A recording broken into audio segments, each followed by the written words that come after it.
গরুর পা নিয়ে ২-৩ দিন ধরে আয়োজন চলছে।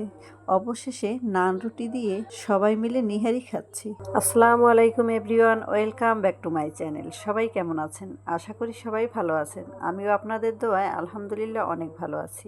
সকালবেলা গরম গরম ভাতে বেগুন ভাজা দিয়ে ভাত খাওয়ার মজাই আলাদা। আমার ভাসুর বেগুন ভাজা খুব পছন্দ করে। ঘরের সবাই প্রায় বেগুন ভাজা পছন্দ করে, কিন্তু বেগুনের তো অ্যালার্জি। তারপরেও মাঝে মধ্যে খাওয়া হয়, যেহেতু পছন্দের খাবার বলে কথা। যাই হোক, শুধু বেগুন ভাজা নয়, এখানে মৌসুমি ভর্তা আর ডিম ভর্তাও করা হয়েছে। আজকের সকালের ভাত খাওয়াটা জমে যাবে। সকালের খাওয়া দাওয়া করে দুপুরের রান্না বসিয়ে দিয়ে নান রুটির জন্য ময়দা মাখিয়ে রাখা হয়েছে। এদিকে আমার শ্বশুর আমাদের গাছ থেকে কয়টা বাতাবি লেবু ছিঁড়ে এনেছে। আমাদের গাছের এই বাতাবিগুলো অনেক মিষ্টি হয় খেতে। এদিকে রান্না হয়ে এসেছে। দুপুরে সবাই খাওয়া দাওয়া করে রেস্ট নিয়ে সন্ধ্যায় সবাই নান রুটি বানাচ্ছি। একজনে বেলে দিচ্ছে, আর একজনে ভাজতেছি।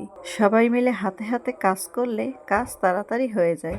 এদিকে রুটি অনেকগুলো ভাজা হয়ে গেছে। আমার বড় যা বাড়ির ছেলেদের আগে খেতে দিয়েছে।